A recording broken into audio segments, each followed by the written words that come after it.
Good morning, good afternoon, good evening दोस्तों। Kevin Lopez back from personal tutor standard 11th geography playlist आप लोग देख रहे हैं। टॉपिक है इरोजनल लैंडफॉर्म्स। सब टॉपिक जो इसके अंदर मैं आपके साथ ब्रीफली डिस्कस करने वाला हूं दैट इज सर्क।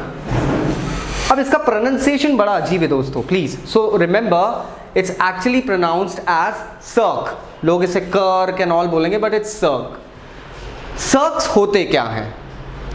अब चूंकि टॉपिक है इरोजनल लैंडफॉर्म्स, तो हमें यह समझना चाहिए कि लैंडफॉर्म्स जब इरोजन का शिकार होते हैं तो कुछ अलग अलग वो अलग अलग लैंडफॉर्म्स क्रिएट करते हैं, अलग अलग फिनोमिनन्स क्रिएट करते हैं। सर्क इज वन ऑफ देम। ये यूजुअली ग्लेशिएटेड माउंटेन्स के एरिया में मिलता है, मतलब जिन पठारी क्षेत्रों में, पहाड़ी क्षेत्रों में ग्लेशिएशन का प्रोसेस हो चुका है, मतलब ग्लेशियर वहाँ पे बन के निकल चुका है, जा चुका है, वहाँ से वहाँ इरोजन हो चुका है ग्लेशियर के कारण। ग्लेशियर के लिए बाय द वे जानने के लिए आप मेरे प्रीवियस वीडियोस इस चेकलिस्ट से चेक कर सकते हैं। यहाँ पे आप या ऊपर आप टाइप कर सकते हैं personal tutor Kevin Lopez and glaciers. So coming back to the topic, मैं आपको ये बताना चाहूँगा कि cirque is basically a phenomenon found in glaciated mountains. ये ज़्यादातर एक ग्लेशियल वैली के हेड, मतलब लाइक मुहाने पे, जहाँ पे वो ग्लेशियर का मूवमेंट जा चुका है, जहाँ शुरुआत हुई है, वहाँ पे ऊपरी सतह पे आपको देखने के लिए मिलते हैं। बेसिकली ये होते हैं डीप लॉन्ग वाइड बेसन्स, कुछ Steve concave vertical high walls के रूप में बने हुए फॉर्मेशंस। अब ये कैसे बनते हैं दोस्तों? सर्क्स बेसिकली जब ग्लेशियर अपने साथ फोर्स के कारण इरोजन करते हुए जाता है तो वो आसपास और नीचे की ज़मीन को बहुत ही बुरे तरीके से एरोड करता है दोस्तों।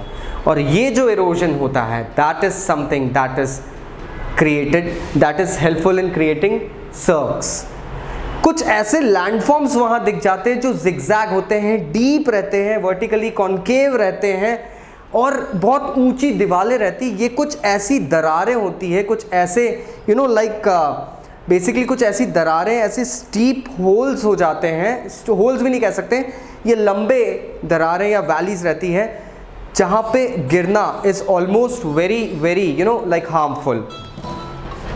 It happens that usually when a glacier passes through a landform, उसकी जो प्रोडक्ट है, बाय प्रोडक्ट है, उसके नीचे जो लार्ज बोल्डर्स एंड ऑल है, वो इन चीज़ों को फॉर्म करते हैं। वो देखते हैं कि किस तरीके से वहाँ पे इरोजन हुआ है और सर्क्स डेवलप होते हैं। नाउ सर्क्स अक्सर तब भी देखे जाते हैं जब ग्लेशियर निकल जाता है। फिर उन खाली जगहों पे क्या होता है, तो उन खाली जगहों पे कुछ लेक्स बन जाते हैं।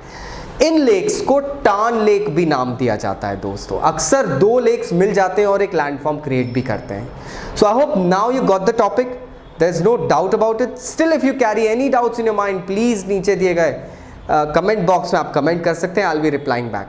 साथ ही मैं आपको एक और इन्फॉर्मेशन देना चाहूँगा दोस्तों, अब हमारे चैनल पे आप मेंबरशिप ले सकते हैं। इसके बदले में आपको बहुत सारे बेनिफिट्स भी मिलेंगे, जैसे कि अपने पर्सनल टीचर से अनलिमिटेड सेशंस। दूसरी बात, आपको अगर कोई डाउट्स है तो पर्सनलाइज्ड असिस्टेंस आपको अपने ट्यूटर द्वारा, पर्सनल ट्यूटर के इस पोडियम से भी अब मिल सकता है। सो अगर और इन्फॉर्मेशन चाहिए तो जल्दी से नीचे दिए गए नंबर्स पे कांटेक्ट करना मत भूलें। Thank you very much, take care, see you again.